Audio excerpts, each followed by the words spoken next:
Hello world! Hello, it's a world. beautiful day! It's a Wednesday, isn't it? It is. It's hump day. It's hump day. Do with that as you will if you want to. So, I'm here with my gal. Now, I'm going to say this correctly. Tergel. Yep. Yes, it's a hard G. And we just finished our photo shoot. Can't wait to show you guys some of that because we made some magic. Some ukulele magic happen.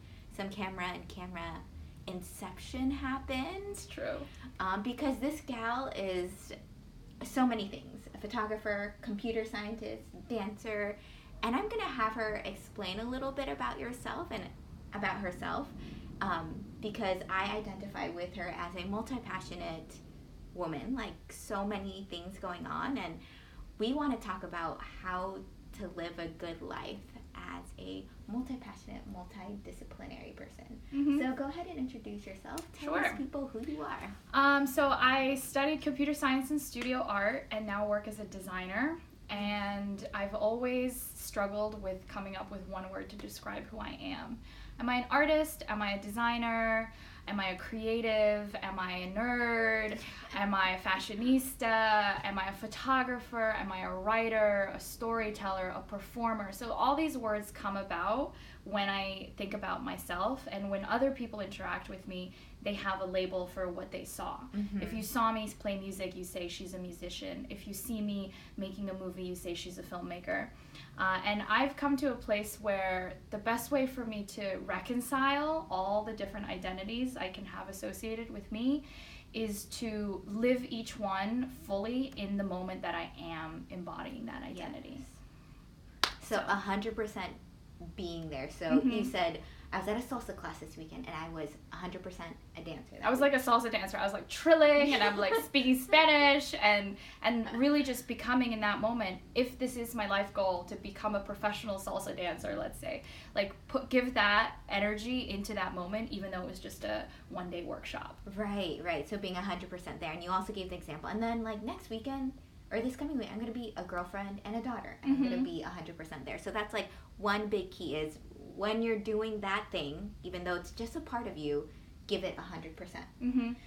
The next thing you described is almost like kind of the opposite way about not pigeonholing yourself. Not into one attaching thing. yourself. Yeah, tell me more about that. So when you are the dancer, when I am the dancer, I think once I stop being the dancer, there's a tendency for me to attach to that identity and say, I should continue dancing. I have to now be a dancer.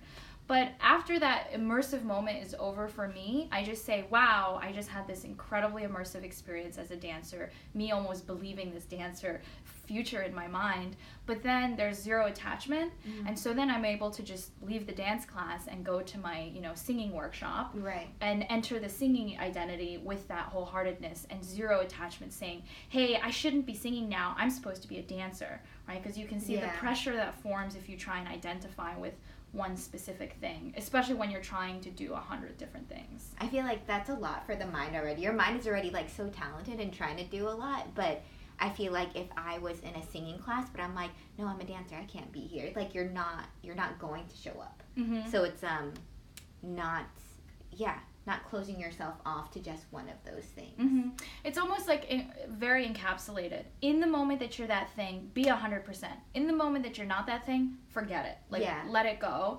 And forgive yourself for having multiple interests too. That's the other thing. I used to think I should be one thing, but since I've gone through all these different roles now, I love each one of them. Yes, I love that. So highlighting, have compassion on yourself when you're doing all those things. It doesn't matter. Like, stop beating yourself up that you're not like, I'm the #1 oboe player in the world. It's okay to be all of those things, which I think is really good.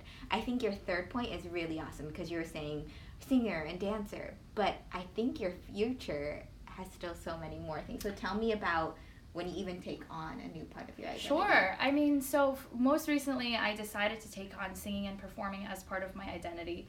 Previously I was more of a creative, an artist, a photographer, making things with my hands, and now I'm making things with my sounds and my voice. but it's still expression. It's Yeah. still something inside of me that's coming out and becoming part of this world. But there's also desires I have to be a race car driver, a horseback rider, a pilot, and those are still identities that I'm like, someday in the future, like I'll abandon all of this and go down that route. And this is the generation, I think, at least for us millennials, to have multiple careers and to have multiple stories about your life rather than I worked in finance for 50 years and then I died, you know? You're like, I'm going to live all these kinds of lives. Exactly. And so far, I've been making that transition smoothly each time around. Yeah. Okay. I love that. Okay. So to recap, living life as a multi-passionate person, when you're doing that thing, be 100% there. Secondly, don't pigeonhole yourself to that one thing, though. Like, give yourself the ability to turn that part off and turn another part on. And then that third part is you still have so many more dreams. Yep. And you're just going to keep going and keep going and keep going. This is really helpful as someone who, I can barely describe what I do on Instagram. You know, it's like that one sentence thing and I'm like, You have 140 characters to capture your essence as a soul. I've just given myself the compassion to edit that thing as my life goes on. You know what I mean? Every hour it changes. I know. Just go with the wind a little bit. Okay, thanks for watching this. Thanks for tuning in. I love featuring these beautiful people that I get to photograph, but also giving you a multi-dimensional way to get to know them. Again, I love photographing go-getter women who are impacting the world, such as this lovely lady.